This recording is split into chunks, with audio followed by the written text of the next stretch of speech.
empezamos. Y ahí empezamos.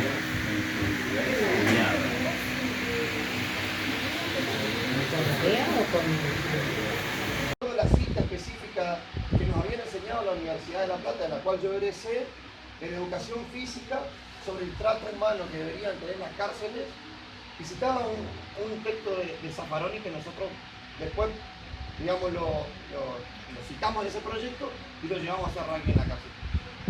¿Por qué me tomo el tiempo de decir esto? Bueno, porque en realidad que se hable de malos tratos en las cárceles, en una facultad que enseña educación física, es sumamente importante.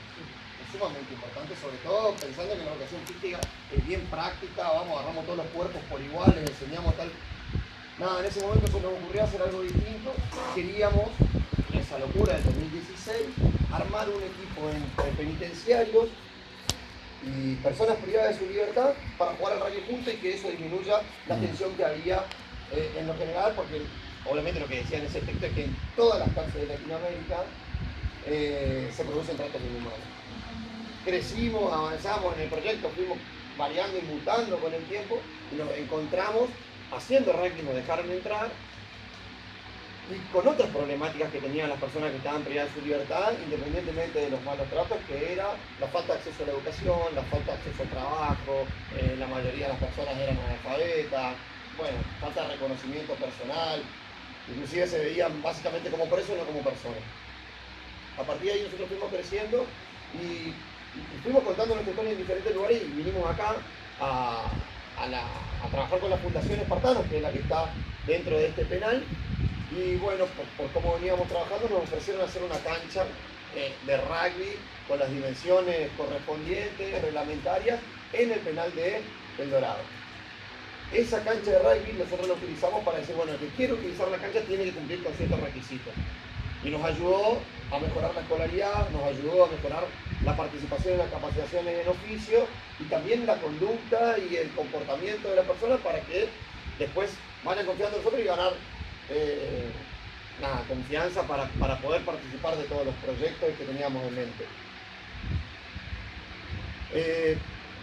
Con el tiempo fuimos avanzando y presentamos la convocatoria, a esta convocatoria de proyecto nos presentamos, tratando de hacer algo que para ellos era importante, que lo que nos pasaba es esto, me decían, profe, nosotros no queremos ser más vistos como lo peor de la sociedad.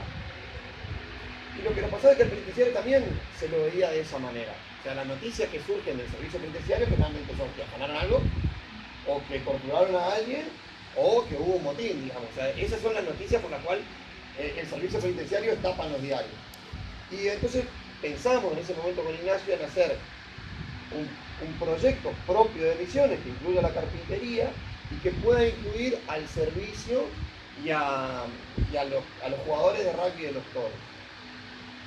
Entonces creamos, nos decían, bueno, pero profe, nosotros sabemos trabajar la madera, nos capacita el servicio penitenciario, tenemos buena relación, pero no tenemos las máquinas. Bueno, adquirimos las máquinas gracias al financiamiento del Comité Nacional de la Prevención de la Tortura, y nos decían, bueno, nosotros queremos dar algo a la sociedad para tratar de mostrar que las personas que están privadas de su libertad no tienen que esperar a salir para poder sentirse parte de la sociedad. Nosotros ya somos parte de la sociedad, la cárcel es parte de la comunidad del Dorado y queremos llevar algo sencillo que tenía que ver con una imagen social y a la vez ambiental, que era la producción de cestos de residuos en compañía entre el personal del servicio penitenciario y la persona privada de su libertad y llevarla a cada uno de los lugares importantes y populares de la ciudad del Dorado, y eso básicamente es el proyecto que hacemos. Por suerte lo que nos dimos cuenta, y escuchando también algunas de las particularidades de otras provincias, es que tanto la práctica deportiva como el acceso a la educación formal y las capacitaciones en oficio, como puede ser esta de carpintería, que nosotros trabajamos con los centros de residuos, hace que quienes están involucrados en el mismo proyecto, después es muy difícil que ejecuten un acto de tortura, de malos tratos. ¿Sí? Lo que nos pasa a nosotros es que tenemos un equipo de rugby que compite oficialmente. Cada 15 días recibimos a un equipo de rugby de la provincia o de otra provincia a jugar por un torneo oficial por los puntos. Y viajamos a jugar a otras ciudades y nos dimos cuenta que el primer viaje que hicimos a jugar al rugby era: vos estás loco, usted quiere sacar a 30 tipos a jugar al rugby, ni el pedo. Lo gestionamos, lo organizamos y salían con las armas largas, como si fuese una guerra, en donde el club al que íbamos le chocaba muchísimo, porque claro, llegaba lo peor de la sociedad a jugar al rugby. Todos con uniforme, gendarmería, infantería de la policía y todo el personal del servicio penitenciario. Primer salida, 2017. La última salida la hicimos al club Tacurú de Posada, un club bastante particular de la ciudad, digamos, y fuimos. Claro. Ponele el adjetivo. Todos entendimos eso. Y fuimos en un colectivo de línea, 23 jugadores convocados, cada uno con la ropa que quería, sin esposas, con 3 penitenciarios en el colectivo tomando tereré. Profe, podemos parar que tenemos el baño a la estación de servicio, vamos al baño todos juntos, subimos al colectivo de línea, fuimos a jugar, ganamos el partido, volvimos y jamás pasó nada. Y entonces el penitenciario también, que antes solamente salían las noticias por todas, se siente parte de ese equipo de rugby y valora las buenas prácticas, como hay que decir: che, rugby banquemos porque también a nosotros nos hace tener una mejor convivencia con la persona que está privada de su libertad. Y lo mismo nos pasa en la educación. Como nosotros empezamos a exigir tantas personas que accedan a la secundaria, terminan la primaria, accedan a la secundaria, y llegó un momento donde decimos: bueno, no tenemos esto en Misiones. En El Dorado no existe una universidad así a la cual la persona... Tuvimos que traer una tecnicatura y...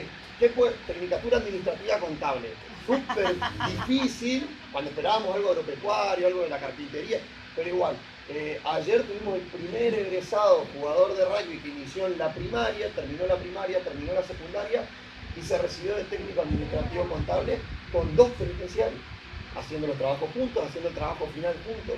Entonces, lo que sentimos como estrategia de prevención es que las actividades educativas, las actividades laborales y en este caso las actividades deportivas contribuyen muchísimo a una mejor convivencia y a que el servicio penitenciario entienda cuál es su misión, que es la de la reinserción social de las personas y no de que se pudran a la cárcel. Y lo que seguimos escuchando, pero por lo menos en este pequeño sector venimos tratando de pelearla un poco. No sé si tienen alguna pregunta, Ignacio. Yo simplemente agregar que esto es un trabajo que, bueno, como dice Mariano, que inició en el 2016, lleva un proceso muy largo. Nosotros siempre hablamos, Misiones, nosotros estamos en el interior del interior. Nosotros, para llegar al Dorado, son 1200 kilómetros de la capital, hay que pasar dos capitales y siempre es un problema todo en el Dorado porque todo nos cuesta mucho más. Algunas notas de color que quería, en referencia a la señora que habló antes. Nosotros hablamos de rugby, hablamos de todo un proyecto que tiene que ver con un programa que incluye al rugby, pero también incluye a la educación formal, a la capacitación, al empleo, a una enseñanza de valores. Pero lo gracioso es que durante el año 2022 hicimos un curso de alfarería y ahora estamos haciendo un curso de confección, de prendas. Porque la verdad es que vamos, la gente que se va acercando, que como hablaba el señor antes del tema del voluntariado, nos va acercando cuestiones, nos va acercando posibilidades y como les decía, como allá todo nos cuesta un poco más, después terminamos dándole a los muchachos la capacitación que vamos pudiendo. Ojalá, y esto es un poco lo que veníamos conversando con Mariano, 2023 podamos tener algo que de repente sea mucho más formal en lo que tenga que ver a la capacitación y lo que obviamente, como decía también el señor de allá atrás, no recuerdo tu nombre, obviamente la empleabilidad. Darle la posibilidad de un empleo a través de una capacitación y que estas personas puedan tener la posibilidad de gestionarse su propio empleo, porque obviamente el estigma va a estar siempre y siempre le cuesta mucho más conseguir un empleo. Una última cosita también que es súper importante, el registro audiovisual y la suerte que tuvimos, la decisión del comité de haber querido contar nuestra historia, porque van a hacer un documental hermoso de 30 minutos y ya en nuestro proyecto de 2023 lo que nosotros queremos hacer es que ese documental se presente en un ciclo de charla, debate en cada una de las universidades de la provincia. Y por qué no pensar en cada uno de los sectores empresariales para que las oportunidades de la cárcel vengan. Entonces, nosotros estamos contando una historia real que está muy bien contada gracias a los chicos que trabajan en audiovisual y decir entonces, bueno, che, esta es la cárcel y poner en el 2023 ya no como el lugar de depósito, el que nadie conoce o el lugar tabú, sino decir, che, esto es parte de la comunidad, esto es de la ciudad del Dorado, esto es de la provincia de Misiones, algo hay que hacer acá, las personas que salen después de libertad salen a nuestra comunidad, cómo la recibimos, qué tenemos pensado para ellas, son personas igual que nosotros, tienen todos los derechos menos el de la libertad ambulatoria, laburemos por esto y bueno, un poquito ese es el objetivo, así que también agradecer ese espacio audiovisual es tremendo. Tremendo. Ok. Algo me parece sumamente importante que no mencionaron, que son sumamente competitivos, han llegado a la final y casi la ganan, o sea que también anótense esta, para nosotros fue un orgullo saber que estaban ahí. Así que, Y ahí lo que nos pasó, llegaron a la final. Sí. llegamos a la final, armamos un equipo, ganamos el segundo, ganamos el tercero, vinieron los chetos, ustedes dicen, que la verdad que fueron muy bien a la cárcel. Y van muy bien todas las personas a la cárcel. Recibimos aproximadamente más de 300 jugadores, más de 15 entrenadores, más de 6 ternas arbitrales. Jamás hubo un problema. El problema fue que empezamos a ganar. Y los presos le empezaron a ganar a la afuera. Y llegamos a la final. Y llegamos a la final contra mi club. ¿Y vos qué vas a hacer? Y ahí, bueno, me puse del lado de los toros y tuvimos una reunión. En mi club juegan por lo menos 4 chicos de seleccionados de Misiones. ¿No van a poner seleccionados contra los toros? Sí, porque si no perdemos. ¿Y qué tienen? ¿Vos te imaginás lo que sería perder contra el equipo de la cárcel? Es una muestra de respeto que si nosotros no le ponemos todo, no ganamos. Y bueno, nos pasó así, perdimos la final, pero a los de Posadas le ganamos y le ganamos con 10 jugadores de la selección. Y eso libera, eso emancipa y eso crea un sujeto diferente al de ser, yo soy detenido.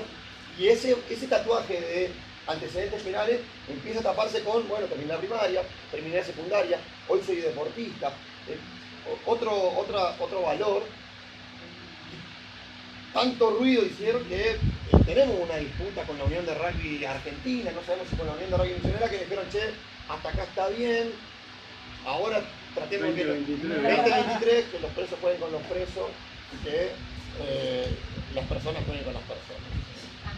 Estamos en ese debate y para nosotros fue, por ahí uno dice, rugby, pero nada, salir a jugar un partido, mostrarte ante su familia como un jugador de rugby y ganarle al otro, para nosotros es un gesto de liberación total. Algo que aprendieron de cero contra chicos que juegan al rugby de los 5 años. Hay gente que aprendió a jugar al rugby a los 35 y tenemos dentro del equipo 4 jugadores con más de 40 años. ¿Cómo? Tenemos 4 jugadores de comunidad en Villa Guaraní. Tremendo para nosotros. Lo que quería, las primeras veces que hablamos con Mariano, para mí decir rugby y que el rugby sea el que apacigüe la violencia me parecía casi contradictorio. Pero es el prejuicio que uno tiene, la formación que uno va teniendo, sí, el rugby es violento, ¿no? Es el mejor vehículo de valores como el respeto, la solidaridad, el trabajo en equipo, como el gordo, el grandote. Ramírez, Carlos. Es una persona de mi tamaño, pero el doble del ancho. Y es solidario con todo, o sea, nunca impone su superioridad física con nadie. Entonces, la verdad que yo personalmente, quiero decirlo acá, aprendí que en este caso el rugby, pero deben ser todos los deportes, muy buenos vehículos para construir valores que probablemente esas personas, como ellos mismos dicen, en esta segunda oportunidad estamos aprendiendo cosas que en nuestras circunstancias, a veces sin familia o tantas cosas que pasan, no hemos tenido la oportunidad. Así que me parece que quiero revalorar mucho eso. La dualidad de penitenciarios y presos juntos, ¿eso se consolidó en el mismo equipo? ¿Están jugando en el mismo Nunca pudimos equipo? lograr que jueguen. Ah, Nunca pudimos lograr que jueguen porque el Después se estigma Además. es... Porque los presos No, y aparte el estigma que se les genera al penitenciario por ser presero es tremendo. Presero es decir, la actividad, cuando vos decís, che, cuando le das beneficio al preso, derecho, cuando son amigos, y eso no se pudo romper del todo, no se permite, Pero bueno, llega un momento hasta el servicio penitenciario que estamos perdiendo y te dice, profe, ponelo a fulano, tenemos que ganar, dale, vamos, regalan botines, comparten, colaboran. Cambió del otro lado, entienden que su trabajo, el sábado tenemos un partido, ahora volvemos y tenemos el último encuentro y vienen 7 equipos de la provincia a jugar, todo el cordón de seguridad lo hace el servicio penitenciario, pero colabora para hacer el tercer tiempo, para recibirlos, o sea, sienten que son parte del equipo, no como jugadores, sino desde otro lado. Algunos es una tarea cotidiana porque en realidad mucho tiempo van siendo trasladados los oficiales, entonces cada uno viene a ver esta porquería del rugby y se va como diciendo, che, está bueno, nos ayuda. Eso, un deporte que en la sociedad, y me parece que está bien que nos replanteemos y reconfiguremos un poco el rol del rugby, que tiene sus actitudes violentas y en la cárcel todo lo contrario, lo que nos ayuda es a disminuir los casos de violencia, así que estamos muy contentos. Bueno, muchas gracias. Gracias. Cambiamos. Así que toman el tiempo que necesiten. Bueno, mi nombre es Vanessa, soy de Córdoba, un barrio que se llama Cosaderos, que está al norte de Córdoba, cerquita del aeropuerto, es un barrio muy chico, que está alejado de barrios de bulevares, como que vendría a ser como el barrio ahí que identifica. Nosotros tuvimos en el 2013 hasta el 2017 5 casos de gatillo fácil en el barrio. Entonces fue ahí uno tras de otro, entonces ahí nos dimos cuenta que después necesitamos algo que podamos trabajar eso, ¿no? Con las familias. Hicimos un espacio antirrepresivo, a lo que ellos nos apoyan, duró 6 meses el año pasado. Estuvimos acompañando a 18 familias en ese espacio. Nos dimos cuenta que también salió mucho el acompañamiento de violencia de género, acompañamiento en allanamientos que hacían en el barrio y que a veces las familias no sabían cuáles eran sus derechos y demás. Así que el asesoramiento que le daban 2 abogadas que iban a la casita fue muy bueno. No sé. Puntualmente, como hola, soy Joan, soy vecino del barrio de Payú de Córdoba, otro barrio donde está la POE allá.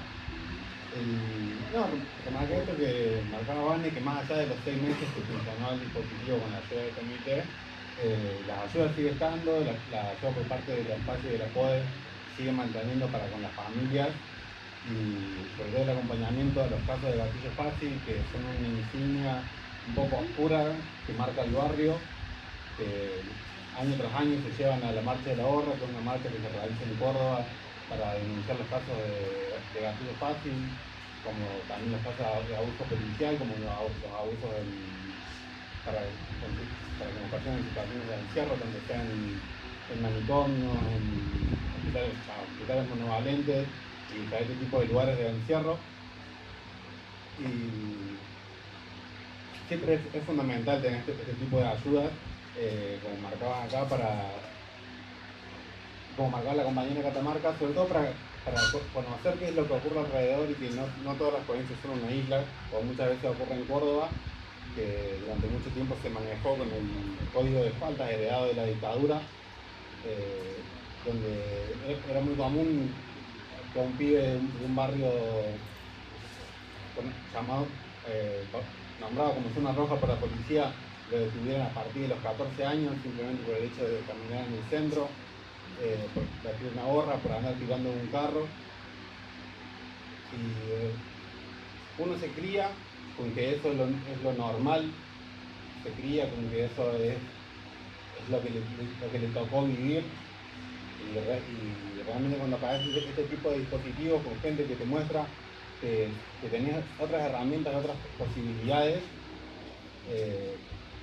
para romper un poco ese ciclo de vida que se vive en los barrios, de ser hijo de alguien que estuvo preso, nieto de alguien que estuvo preso y así sucesivamente de familias que se llevan dentro de los barrios, romper un poco ese ciclo.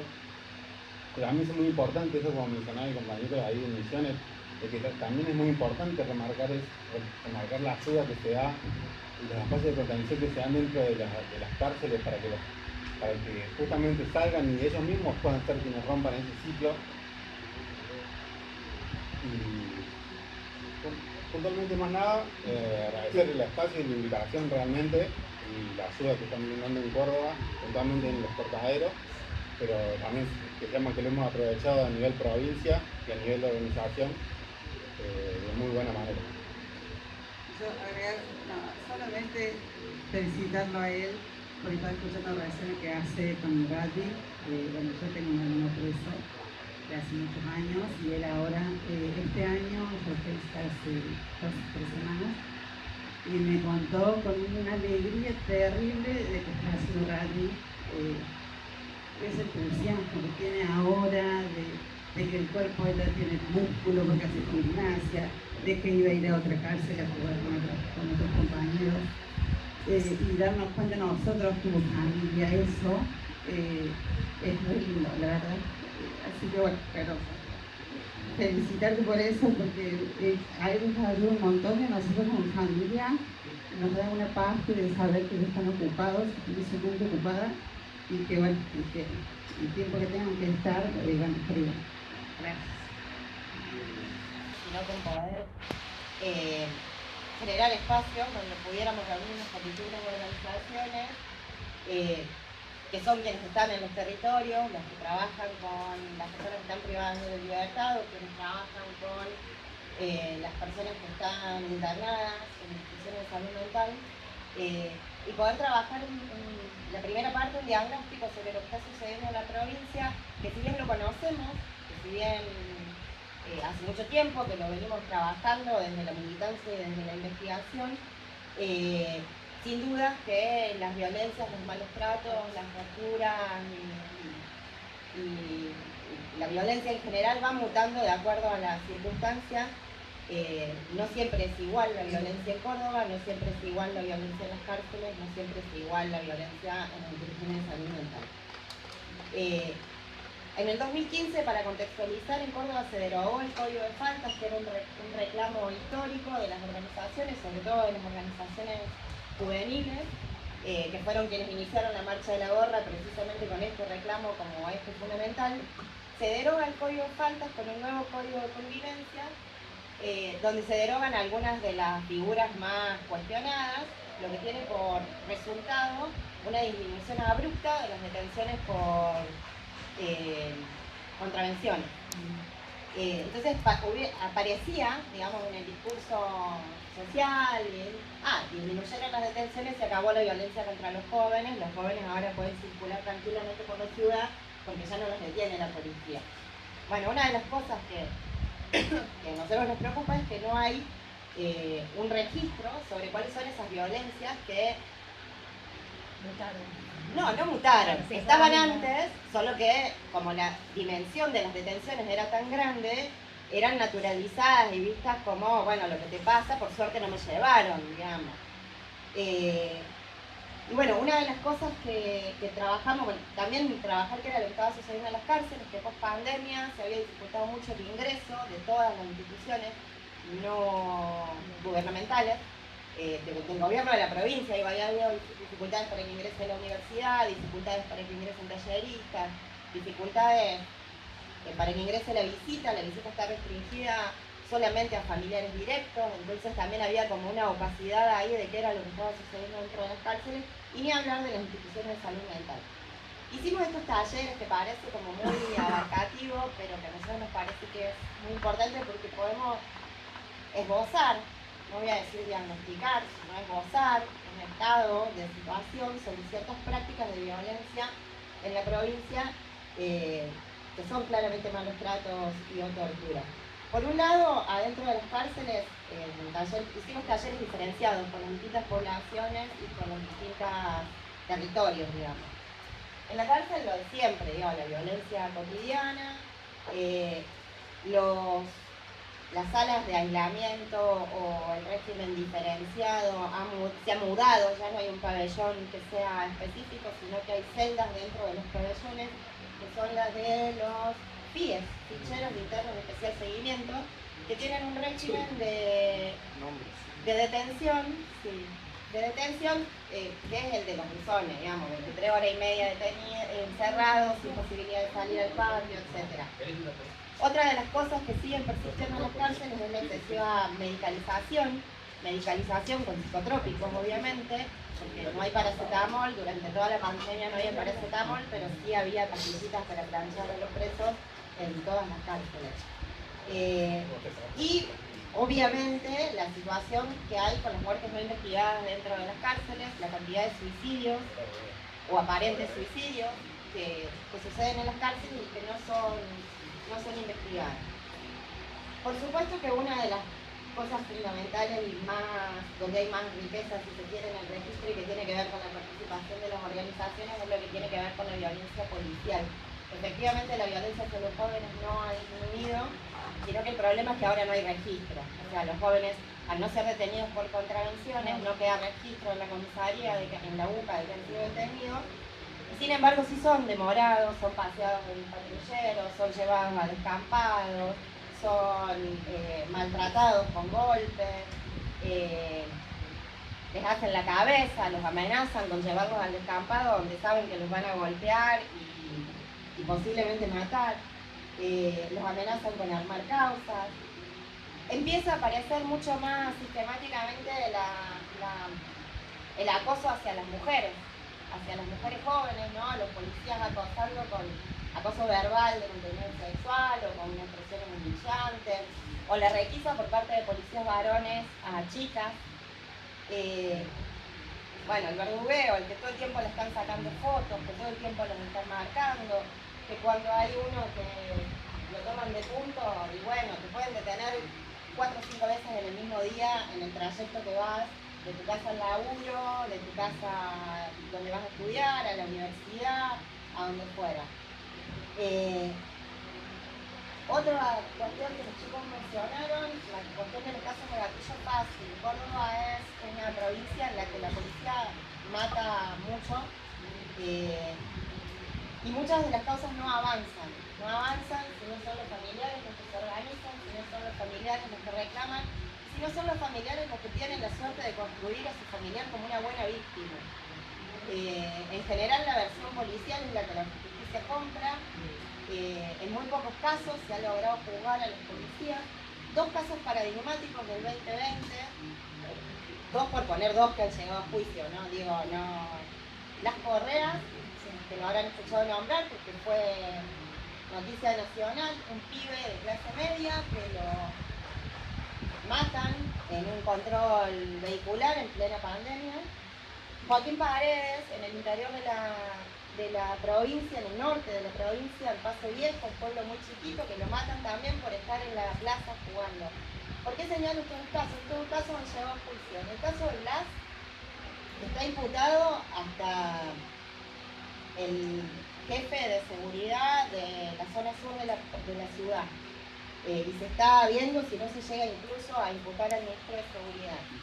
Ese juicio se está desarrollando, seguramente van a ser condenados casi todos los policías involucrados, tanto en el asesinato de Blas como en el encubrimiento, que quisieron plantar un arma, los que no lo atendieron cuando detuvieron finalmente el auto en el que iba agonizando y no lo llevaron al hospital.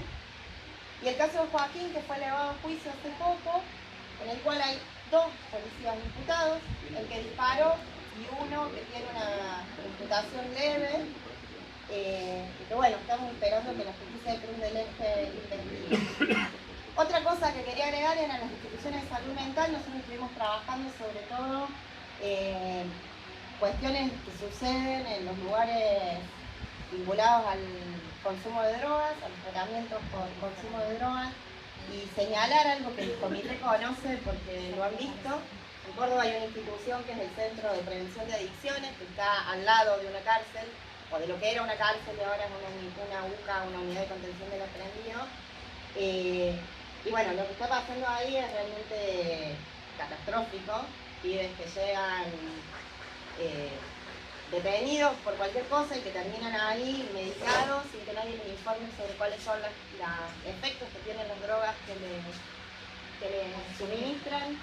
y en el cual ya hemos tenido el caso de una muerte de un pibe que la policía dice que no sabe muy bien de qué murió, pero el pibe está todo golpeado y llegó al hospital que está enfrente del CPA en condiciones prácticamente de inconsciencia por las drogas que le habían administrado antes de pegarle, suponemos.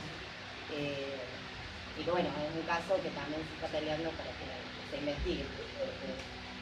Vale, solamente decir así, uno de los problemas grandes es la falta de información confiable y por eso la intención de reunirnos con las organizaciones y poder tener un diagnóstico compartido y generar registros que puedan ser comparables también y que se sostengan en el tiempo, porque efectivamente Córdoba parece una isla, parece que está todo bien, porque tiene un bloqueo mediático muy fuerte, del que no salen las noticias, pero es una provincia muy violenta y donde se cometen malos tratos constantemente y la intención es poder sistematizarlo y visibilizarlo.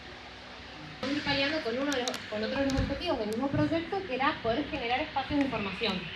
Y eso es lo que ha, por ejemplo, creado que los chicos y las chicas de los barrios puedan redactar un habeas corpus para una situación de detención. Entonces, inmediatamente cuando son detenidos, saben cómo redactarlo, saben cómo plantearlo. La verdad que en nuestro caso no es muy exigente la forma de planteamiento, entonces esa información, esas instancias de capacitación y de formación han sido sumamente útiles, pero aparece otra problemática, que es está vinculada, ¿no?, que son las detenciones en las comisarías.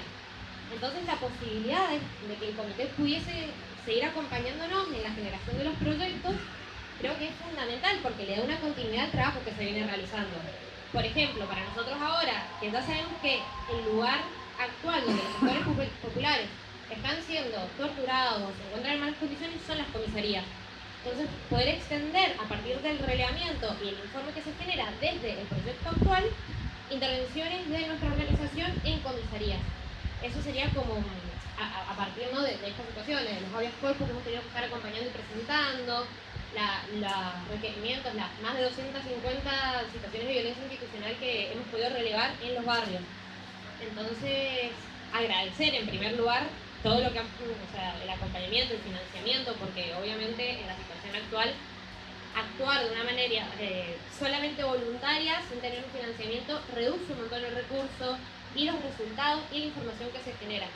Entonces, plantear un poco también esta inquietud y esta solicitud, si está dentro de las posibilidades del comité, extender los proyectos a partir de los diagnósticos que previamente hemos estado tomando, para el año que viene sería sumamente grato, creo, para todas las organizaciones. Gracias. Fernando va a completar después. Yo me llamo Rodrigo Solar, soy de Salta. Ahora en Salta tenemos mecanismo local, yo soy presidente del comité en representación de los organismos de derechos humanos. Por ahí contar solo una mini experiencia que puede servir para Córdoba y para otros. Nosotros en Salta, los organismos fueron impulsores de la ley y muy activos, ¿no?, para que se apruebe. La ley es del 2017, nuestros concursos fueron en el 2019 y recién este año logramos que se constituya formalmente el comité, ¿no?, y en eso hubo mucha lucha de por medio. Entonces, el año pasado nosotros pensamos un proyecto que es el que nos acompaña en comité, que también fue parte de todo este proceso hasta que nos constituimos, desde los organismos de derechos humanos y la universidad. Yo estudié la maestría de derechos humanos también de Salta, de la Universidad Nacional, buscando incidir para que se constituya el comité, ¿no? Entonces, muchas de las acciones que tenemos en el proyecto son las que hace el comité, ¿no?, de las visitas de monitoreo y demás, y pensábamos plantear cómo desde el proyecto la construcción de herramientas que íbamos a necesitar después en el comité, ¿no? En eso el comité finalmente se aprobó, se constituyó, afortunadamente. A mí me toca ser presidente, entonces los organismos tenemos la presidencia del comité y seguimos en esta relación muy articulada con la Asociación Ragone, que es la que presenta el proyecto, pero también la maestría y los organismos de la Mesa de Derechos Humanos. Entonces ya fuimos reconfigurando el proyecto, ya constituidos como comité, ¿no? Entonces planteamos los informes que produzcan los organismos, nosotros poder tomarlo y ya desde este lugar poder hacer las recomendaciones específicas, o en los monitoreos. Nosotros hicimos también, así como el Comité Nacional hace las capacitaciones, tuvimos también una impulsamos nosotros desde el proyecto para los organismos, y nosotros invitamos a los organismos a participar de nuestras visitas también a los que han hecho. Entonces ya tuvimos 2 experiencias y ya son parte también de la construcción del informe del comité, ¿no? Pero consensuamos algunas herramientas para garantizar, digamos, el trabajo del comité, que los organismos puedan tener una participación efectiva, también asegurar la confidencialidad, por ejemplo, en esos casos, porque finalmente son informes ya como comité también. Entonces, bueno, estamos en ese proceso y Fernando, que es de la Asociación Ragone, quizás pueda completar un poquito. Gracias, Rodrigo.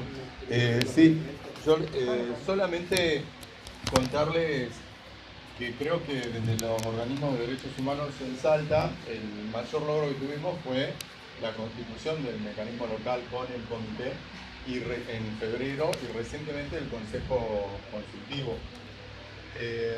Realmente nosotros venimos de una sociedad feudal, Salta, capaz es una de las provincias más terribles en violencia institucional e invisibilizada sobre todo, y creo que de alguna manera nos hemos ido imbricando. No es casual que sea Rodrigo Solá, representante de los organismos de derechos humanos, que llega a presidir ese consejo. Nos ha costado mucho porque anteriormente había personas que representaban al Ejecutivo que habían estado presidiendo el Consejo, nunca había abierto el campo a la sociedad civil. Y en ese sentido, bueno, se fue articulando y acá estamos. Yo escuchaba atentamente al compañero Fernando y la articulación en este sentido de todas estas instituciones nuevas en materia de seguir extendiendo derechos de ciudadanía, el rugby, el deporte, el ambiente y lo que vos has ligado, digamos, de el dispositivo de participación social desde lo ambiental, a nosotros nos hace pensar el futuro a 10 y 20 años de la extensión de derechos, ¿no? En este sentido, como representante de organismos de derechos humanos en Salta, que hemos vertebrado los juicios de lesa humanidad y demás, yo tengo que decir que haciendo esta experiencia de haber venido acá, y en ese sentido agradecerle al comité también, tengo que decir que aún los organismos de derechos humanos estamos en pañales en miras a los derechos de las personas privadas de libertad. Miren que hemos andado más de 40 años, Blanca Lescano, y hay una cuestión de género también en Salta. Quienes han dado las luchas y quienes vertebran los organismos son todas mujeres. Debe ser por algo también, ¿no? Mujeres matriarcas de más de 70 años, diría yo, que han podido sostener esas luchas en Salta. Y hoy están pasando la posta. Y bueno, tenemos que hacernos cargo de ese tipo de cosas. Decirles, además, la compañera de Córdoba fue la única que mencionó todos los proyectos con tema de salud mental. En Salta se dio una situación muy particular porque justamente este año, ustedes saben, a veces las políticas públicas se reactivan por alguna cuestión particular. Una jueza de un municipio del interior de Salta hizo un amparo, puso sobre el tapete el tema de la salud mental de vuelta, y nosotros estábamos empezando este proyecto y vimos que era lo mismo, la misma situación de encierro de violencia institucional se da en las cárceles que en las instituciones psiquiátricas. Y ahí hicimos todo un dispositivo también para mirar básicamente el hospital Ragone, que es el que tenemos ahí cerca, pero la situación en toda la provincia. Y el comité llegó a ser, digamos, un órgano, ¿cómo sería, Rodrigo? No está constituido el órgano revisor. El órgano revisor de la ley. Claro, la lo jueza cual nos pide a nosotros. Lo cual es una posibilidad de incidir muy importante. Estamos tratando también de que se constituya ese órgano, pero que se constituya con representatividad real, ¿no? Así que bueno, básicamente eso. Luego, solo para cerrar, quizás la experiencia más linda es poder poner en diálogo a los trabajadores técnicos que trabajan en el servicio penitenciario con un preso, egresado, no es casual tampoco, de la carrera de Comunicación Social de la Universidad Nacional, de la cual forma parte la Maestría de Derechos Humanos también, que es parte del proyecto. Poner en cuestión los imaginarios de cada uno, ¿no? Que un poco acá el compañero de Misiones lo sintetizaba. Así que básicamente eso, y esperamos poder comprometernos mucho más y el año que viene armar un camino mucho más sólido, ya con un comité constituido, con un consejo que es un órgano importante también en proceso de constituirse.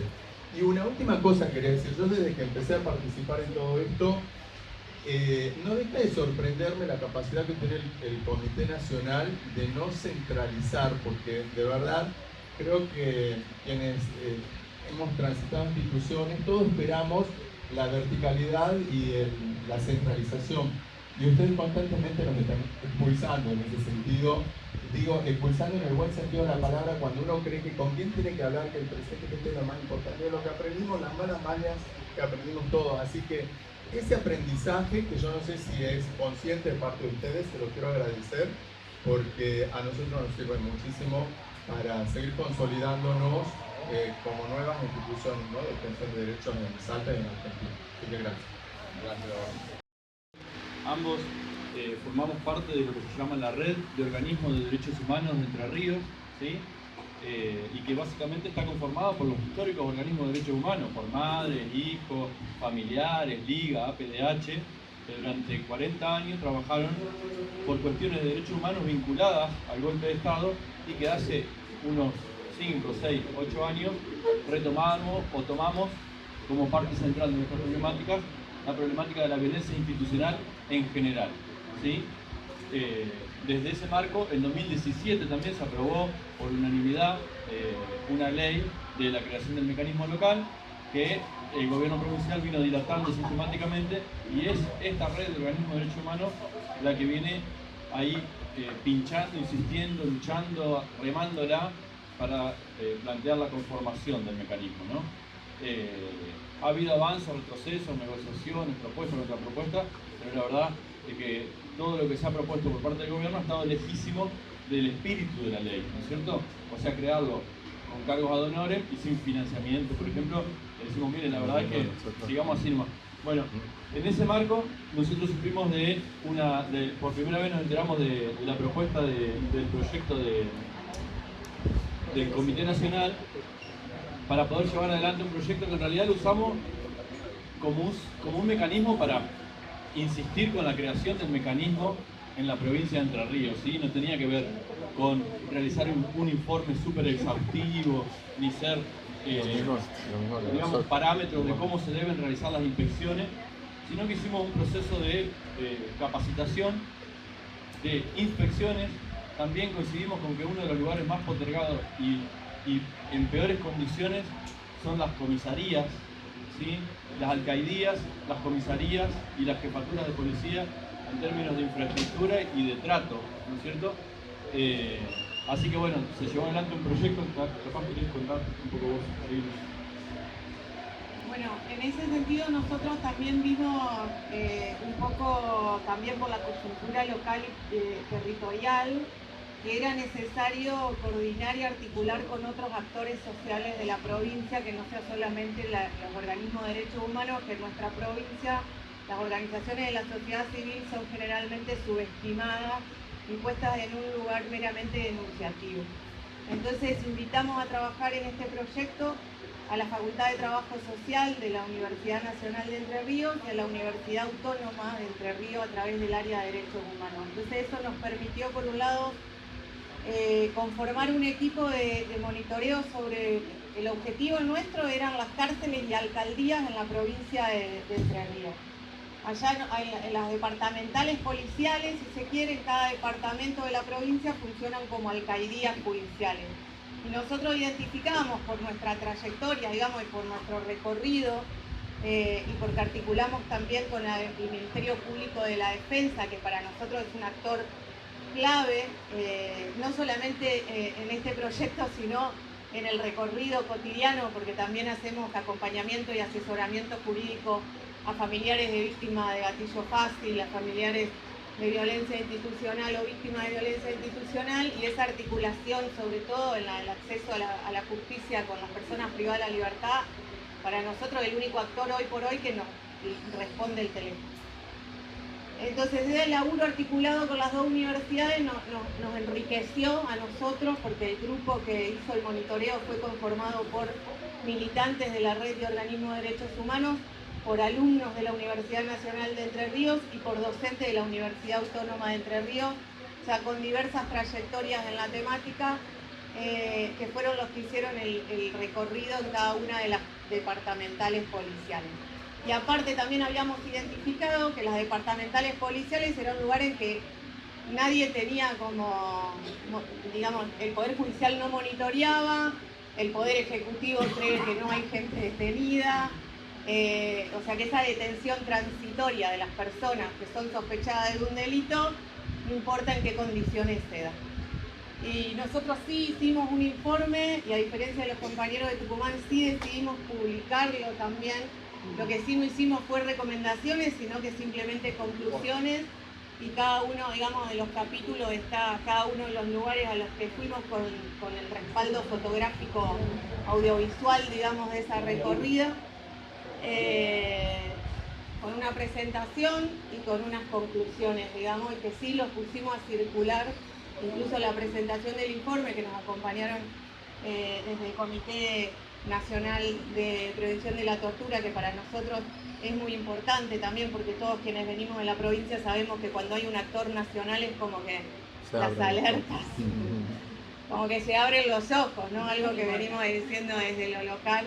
Entonces fue muy importante que ellos estén en esa presentación, estuvieron las dos universidades, estuvo el defensor público de la provincia también, que acompañó el proyecto, y con la intención, como veníamos hoy hablando con Mati en el viaje, que nosotros tuvimos, sí, una intención es un muestreo y un estado de situación de lo que son las comisarías departamentales, policiales, que funcionan como alcaldías en la provincia de Entre Ríos, que es un muestreo porque radicuamos el proyecto, al principio eran todas las departamentales, radicuamos a 8 localidades de la provincia, que en esa selección de localidades la articulación con el Ministerio Público de la Defensa fue clave, porque ellos también nos dieron como un panorama, y en cada una de las visitas estaba el defensor regional acompañando al equipo del proyecto, digamos, y por otro lado también como forma de impulsar la puesta en funcionamiento del mecanismo provincial, porque sabemos que a nosotros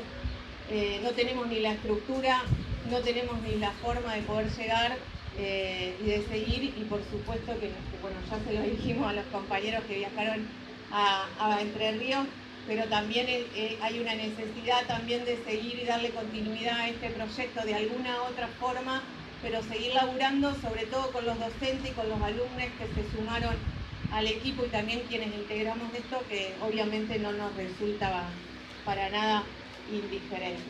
Ese es como el proyecto. Yo quería agregar algo que un poco decía hoy la compañera de Córdoba, que en Entre Ríos también nosotros tenemos una ley de contravenciones de 1958, mucho antes que la dictadura, que se pudo derogar el trabajo sexual, digamos, como contravención en los 90, pero lo que hizo la Defensoría Pública, no la derogamos a la ley, estamos pidiendo su derogación, el Poder Ejecutivo la quiere modificar, no derogar, pero lo que hizo la Defensoría Pública fue sacar una resolución de que tenían que avisar cada detención por contravención, y automáticamente dejaron de existir las detenciones por contravención.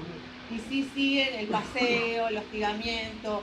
Nosotros laburamos también en coordinación desde la RODER con La Poderosa, con el MTE, con Nuestra América y la Red Puentes ahí en Entre Ríos. Tenemos una articulación muy estrecha, porque también son organizaciones que por ahí carecen de abogados, digamos, que puedan resolver o abordar algunas situaciones que tienen que ver con la fuerza de seguridad, y el relato constante es eso: pibe que se quiere rescatar, pibe que viene la policía y lo empieza a hostigar y lo empieza a llevar de vuelta, digamos, para que no se rescate, digamos, como eso quería también, porque da también cuenta de un comportamiento sistemático de la policía en todas las provincias.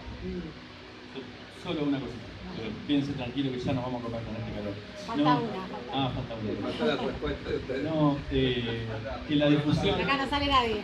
La difusión de este informe, nosotros lo presentamos el jueves de la semana pasada, estuvo Gustavo, estuvo Alan, sirvió para que la ministra de Gobierno de Entre Ríos tuviera que explicar, como pudiera, por qué desde el 2017 hasta el presente, con una ley aprobada por unanimidad, no se ha creado el mecanismo a nivel provincial. Bueno, un poco el objetivo era ese, ¿no es cierto? Es avanzar en que se cree, que se ponga en fondo y que se cumpla esa ley.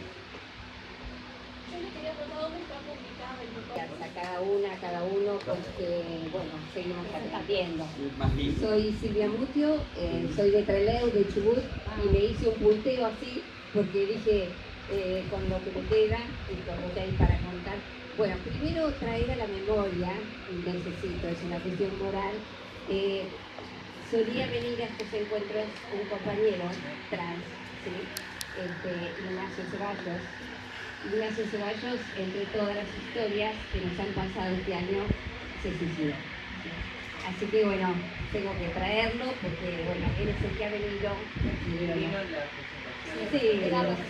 Sí. Así que bueno, 24 años y bueno, seguida.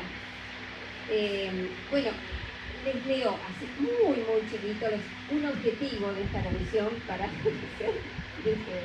desarrollar todas las actividades tendientes a prevenir y o denunciar los actos de violencia institucional ejercidos por funcionarios, organismos públicos, agentes de policía o cualquiera de las fuerzas de seguridad. Es uno de los objetivos.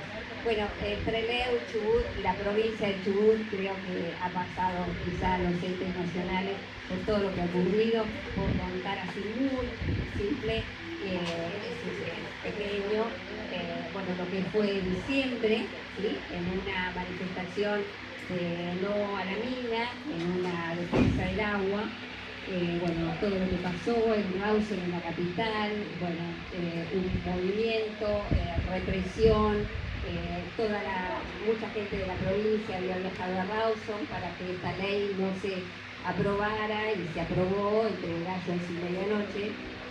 Y bueno, y todo lo que implicó, bueno, al final se volvió para atrás, pero todo lo que implicó esa represión con golpes, con heridos, con todo lo que puedan, seguramente ustedes imaginar lo que pasa. Bueno, ya que estamos, dice la cara. No, nos quedamos sin nada, ¿no? Tuve que ir a rescatar, los compañeros la tenían prevista.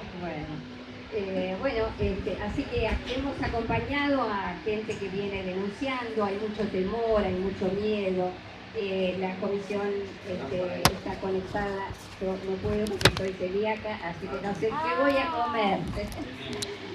Bueno, y entonces hemos acompañado a la gente a denunciar con mucho temor, con mucho... hay mucha... bueno, sigue habiendo represión, pedimos también acompañamiento acá al Comité contra la Tortura que nos acompaña a hacer las denuncias, de las cuales no llegamos. Sí tenemos acompañamiento de la Defensa Pública de Rawson, que es un acompañamiento constante, que nos escucha y ahí llevamos a los compañeros, las compañeras a hacer las denuncias ya está haciendo un año de esto y todavía, bueno, hay mucho temor. Hay una persecución. Ahí nos toman las denuncias por lo que pasó. Por lo que pasó el año pasado. Sí, digo porque nosotros en Catamarca tenemos una situación parecida. Así que bueno, andá a denunciar la defensa pública. Claro. A denunciar algo que es represión en la mina, salí con una causa. Bueno, la defensa nos acompaña. Salí con causa. La defensa nos está acompañando. Pero la historia es que el que está teniendo persecución es el defensor. Público en general, ¿sí? O sea, ¿por quién? Por la misma justicia. Así que bueno, ahí, bueno, está el tema de la criminalización a la protesta, que sigue estando. Hay una condena al ex secretario general de ATECH, que es la Asociación de Empleados Docentes, ¿sí? Es Santiago Guzmán.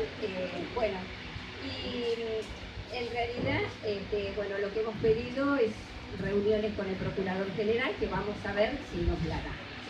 Pero bueno, Necesitamos acompañamiento de estos entes nacionales. Sí se ha recibido un apoyo económico, del cual se ha hecho se está haciendo un libro, ya se termina en febrero, y también se ha hecho un recuento de casos, ¿sí? Una sistematización. Así que bueno, eso. Gracias. Gracias. Bueno, la mejor... Sí, muy breve, me paro así puedo hablar más alto. Simplemente responder por ahí en parte la pregunta, la inquietud. La voluntad del comité fue, si ustedes se fijan, el punto A de todas las mesas fue démosle, que fue por la importancia que tiene, y la vocación nuestra era escucharnos las devoluciones, porque la verdad que la primera convocatoria la hicimos sin saber cuáles iban a ser las respuestas.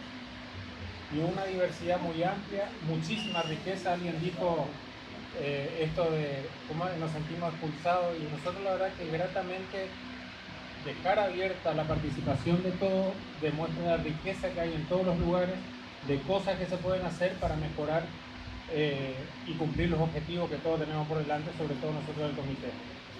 No soy promesero ni somos promeseros de decir va a haber para todos. La idea es volver a hacer una convocatoria, volver a recibir proyectos, volver a evaluar, mantener algunos criterios de evaluación que tienen que ver con lo federal, o sea, no concentrar, porque generalmente se concentra mucho más en la zona donde hay mayor población y más organizaciones, y algunos lugares no llegan. La idea es que llegue a todos, y seguramente y oportunamente ustedes sabrán de la convocatoria. Esto era para nosotros importante porque era una manera de cierre a nivel de evaluación de lo que habíamos aprobado, para también corregir nosotros mismos algunos criterios que por ahí habíamos abordado, y que va a ser un debate que vamos a tener en el plenario comité. Así que simplemente eso, no decirles se cerró, simplemente tratar de continuar, mejorar, adoptar las cosas que hoy vimos que se pueden adoptar, y siempre la limitante o lo finito del recurso, pero tratando de ser... Nosotros pedimos para ese presupuesto, habíamos pedido duplicar la parte para proyectos y no salió. Pero me parece que en la medida en que podamos tener proyectos que se ejecutaron, porque tampoco había informes sobre proyectos que se ejecutaron, cuestiones como actores que pudieran acompañar esos refuerzos, nos parece central lo que está diciendo Alex, es abrir la convocatoria, seguir, y obviamente también seguir apoyando los que ya se comprometieron. Porque además sabemos que hay mucho esfuerzo que es de ustedes, ¿no? Como no es un proyecto que financia toda la organización, no es que... hay muchos que están poniendo ustedes, entonces también hay que reforzar parte del aporte en esta línea. Y como a mí siempre me toca lo antipático, recuerden las rendiciones. Es fundamental para poder continuar, porque si no el proceso administrativo interno del comité queda medio trunco. Hay alguien acá, y si no, más tranquilos en la semana, con quienes gusten, estamos abiertos a tener cualquier tipo de reunión virtual, presencial, por teléfono, para despejar todas las dudas. La voluntad del comité es acompañar, apoyar y fortalecer con los recursos que tenemos, para que todos podamos seguir laburando para el mismo objetivo, ¿no? Así que a comer, compañeros y compañeras. Bueno, muchas gracias. Seguramente en el final va a haber una especie de conclusión que se comparta en común con todas las mesas. Así que gracias a todos.